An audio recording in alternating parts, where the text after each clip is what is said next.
መንግስት በነደፋቸው አዳዲስ ፖሊሲዎችና በተመቻቹ ማበረታቻዎች የሀገር ውስጥ የመድኃኒት አምራቾችና አቅራቢዎች አቅም አድጓል። ፖሊሲያችን ላይ አንዱ ያደረግነው ኢትዮጵያ ውስጥ ያለው ማርኬት በሙሉ በቀጥታ ጥራት ያለውን ፈዋሽነቱ የተረጋገጠ ምርት የሚያመርት ተቋም ላይ 100% ኢትዮጵያ ውስጥ የሚመረት ከሆነ ቅድሚያ የምንሰጠው 100% እንዲሆን ህግ ቀየርን ማለት ነው። እሱም ብቻ አይደለም፣ አዳዲስ ለሚመጡ አምራቾች እስከ 7 ዓመት መሆን የሚችል የገበያ ጋራንቲ መስጠት የሚችል እድል ነው የሰጠነው።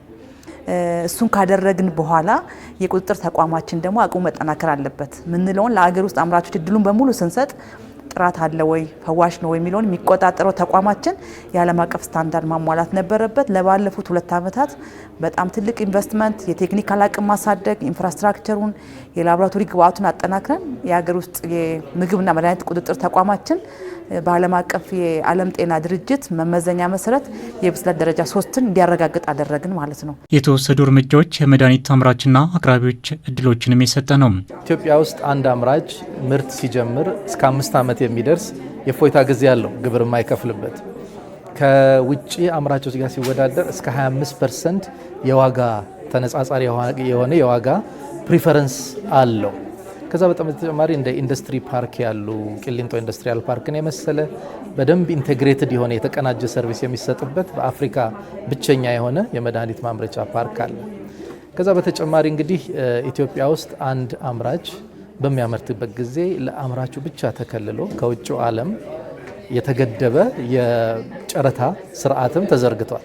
ለኢትዮጵያ ውስጥ ያሉት ፖሊሲዎች ለሌላ ሀገር የሚያጓጉ ሌሎች ሀገር ቢይዟቸው ብዙ ርቀት የሚሄዱባቸው ናቸው። በዚህም 8 በመቶ የነበረው የሀገር ውስጥ የመድኃኒት አምራችና አቅራቢ ድርጅቶች ድርሻ ወደ 41 በመቶ እንዲያድግ አስችሏል። በተያዘው በጀት ዓመትም 52 በመቶ የማድረስ እቅድ የተያዘበት ነው። የዛሬ 3 ዓመት ወደ ኋላ ብንዞር 4 ዓመት አካባቢ ጀምሮ ከምንገዛቸው የመድኃኒቶች 8% ብቻ ነበር ድርሻ የነበረን። 92%ን ኢምፖርት ነበር የምናደርገው።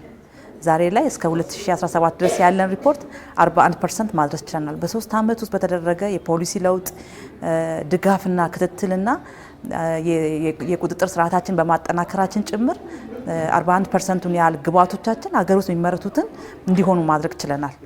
ይሄን እቅዳችን አሁን በዚህ ዓመት 52% መድረስ ነው።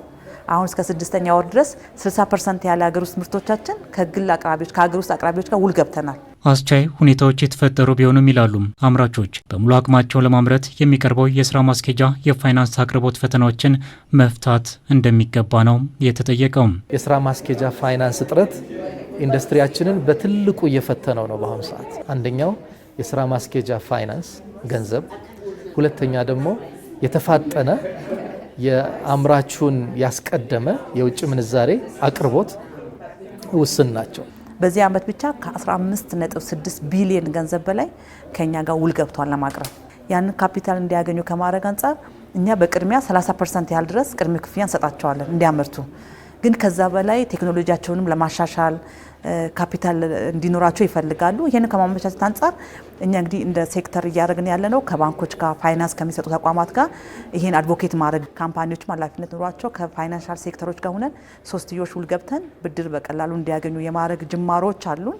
እሱ ላይ ተጠናክረን ከሄድን ይፈታል። በቀጣይም የሀገር ውስጥ የመድኃኒት አምራችና አቅራቢ ድርጅቶች በጤና ዘርፍ የመድኃኒት አቅርቦትን በማጠናከር ሚናቸውን ለማሳደግ እንደሚሰሩ አረጋግጠዋል። አሁን በእኛ ማህበር ውስጥ 28 አምራቾች አሉ። 14ቱ መድኃኒት አምራቾች ናቸው። 11ዱ መድኃኒት ከ14 ውስጥ 11ዱ ወደ ምርት የገቡ ናቸው።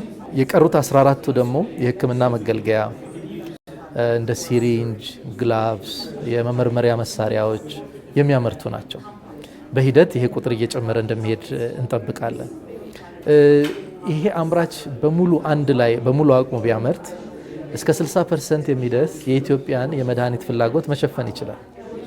በቂ አይደለም። ምክንያቱም የኢትዮጵያ የመድኃኒት ፍላጎት በፍጥነት እየጨመረ እያደገ ስለሚሄድ፣ ሁለተኛ የኛም አቅም እስከ 60% ስለሆነ ተጨማሪ እድል አለ ኢትዮጵያ ውስጥ። ጤና ሚኒስቴር ለመድኃኒት አቅርቦት በሰጠው ትኩረትም ከኢትዮጵያ ኢንቨስትመንት ሆልዲንግ ጋር በመተባበር ተጨማሪም የመድኃኒት ማምረቻ ኩባንያ እንደሚገነባ አረጋግጧል። በቅርብ ጊዜ ኢትዮጵያ ክትባት ማምረት ትጀምራለች ብለን እናስባለን። በሀገር ኢንቨስትመንት ሆልዲንግ መንግስት ልዩ ትኩረት አድርጎ ከዛ ባለፈ የተለያዩ ኢንቨስተሮች እንዲመጡ ያደረግናቸው የፖሊሲ ለውጦችን እንዲያውቁ በዓለም አቀፍ ደረጃ ትልልቅ ካምፓኒዎችን ተደራሽ ማድረግ እንዲያውቁ ማድረግ እንዲረዱ ማድረግ በሰራ ነው። ዛሬ ላይ ከ20 በላይ አዳዲስ ካምፓኒዎች ግንባታ እያደረጉ ነው ያሉት ትልቅ ካምፓኒዎች። የሕክምና ተቋማት መስፋፋትና የማህበረሰብ የጤና አገልግሎት አጠቃቀም እድገት ለሀገር ውስጥ መድኃኒት አምራቾች ሰፊ የገበያ እድል ፈጥሯል።